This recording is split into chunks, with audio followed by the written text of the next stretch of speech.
فزادهم الله مرضا ولهم عذاب أليم بما كانوا يكذبون۔ ترجمہ، ان کے دلوں میں بیماری ہے تو اللہ نے ان کی بیماری میں اور اضافہ کر دیا، اور ان کے لیے ان کے جھوٹ بولنے کی وجہ سے دردناک عذاب ہے۔ فی قلوبہم مرض، ان کے دلوں میں بیماری ہے۔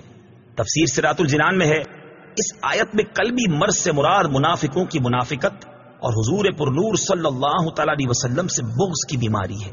معلوم ہوا کہ بد عقیدگی روحانی زندگی کے لیے تباہ کن ہے، نیز حضور اقدس صلی اللہ تعالی علیہ وسلم کی عظمت و شان سے جلنے والا مریض القلب یعنی دل کا بیمار ہے۔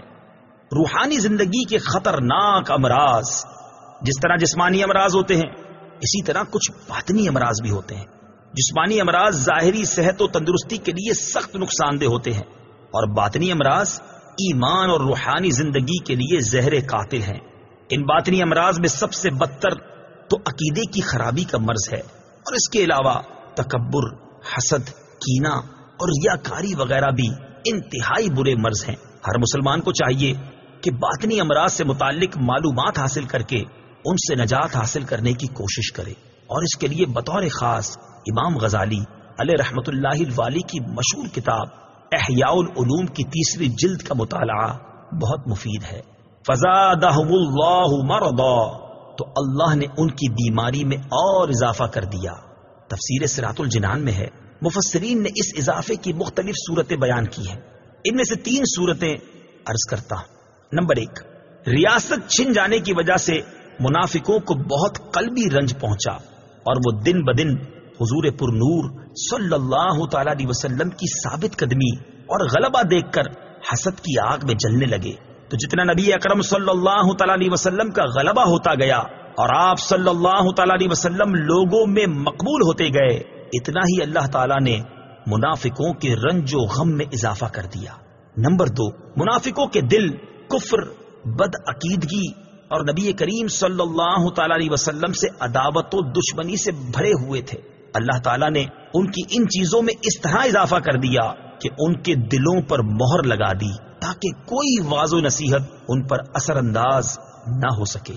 نمبر 3، جیسے جیسے شرعی احکام اور نزول وحی میں اضافہ ہوا اور مسلمانوں کی مدد و نصرت بڑھتی گئی، ویسے ویسے ان کا کفر بڑھتا گیا، بلکہ ان کا حال تو یہ تھا کہ کلمہ شہادت پڑھنا ان پر بہت دشوار تھا، اور اوپر سے عبادات میں اضافہ ہو گیا اور جرموں کی سزائیں بھی نازل ہو گئیں، جس کی وجہ سے یہ لوگ بہت بے چین ہو گئے۔ وَلَهُمْ عَذَابٌ أَلِيمٌ بِمَا كَانُوا يَكْذِبُونَ، اور ان کے لیے ان کے جھوٹ بولنے کی وجہ سے دردناک عذاب ہے، یعنی اللہ تعالیٰ اور آخرت پر ایمان لانے کا جھوٹا دعویٰ کرنے کی وجہ سے ان کے لیے جہنم کا دردناک عذاب ہے۔ جھوٹ بولنے کی وعید اور نہ بولنے کا ثواب۔ اس آیت سے معلوم ہوا کہ جھوٹ بولنا حرام ہے اور اس پر دردناک عذاب کی وعید ہے، لہذا ہر مسلمان کو چاہیے کہ وہ اس سے بچنے کی خوب کوشش کرے۔ مسلم شریف کی حدیث ہے، حضرت عبداللہ بن مسعود رضی اللہ تعالی عنہ سے مروی ہے، رسول اللہ صلی اللہ تعالی علیہ وسلم نے ارشاد فرمایا، سچائی کو اپنے اوپر لازم کر لو، کیونکہ سچائی نیکی کی طرف لے جاتی ہے اور نیکی جنت کا راستہ دکھاتی ہے۔ آدمی برابر سچ بولتا رہتا ہے اور سچ بولنے کی کوشش کرتا رہتا ہے، یہاں تک کہ وہ اللہ تعالی کے نزدیک صدیق لکھ دیا جاتا ہے۔ اور جھوٹ سے بچو، کیونکہ جھوٹ گناہ کی طرف لے جاتا ہے اور گناہ جہنم کا راستہ دکھاتا ہے، اور آدمی برابر جھوٹ بولتا رہتا ہے اور جھوٹ بولنے کی کوشش کرتا ہے، یہاں تک کہ اللہ تعالی کے نزدیک کذاب لکھ دیا جاتا ہے۔ ترمذی شریف کی حدیث ہے، حضرت انس رضی اللہ تعالیٰ عنہ سے روایت ہے، حضور اقدس صلی اللہ تعالی علیہ وسلم نے ارشاد فرمایا، جو شخص جھوٹ بولنا چھوڑ دے اور وہ باطل ہے، یعنی جھوٹ چھوڑنے کی چیز ہی ہے، اس کے لیے جنت کے کنارے میں مکان بنایا جائے گا۔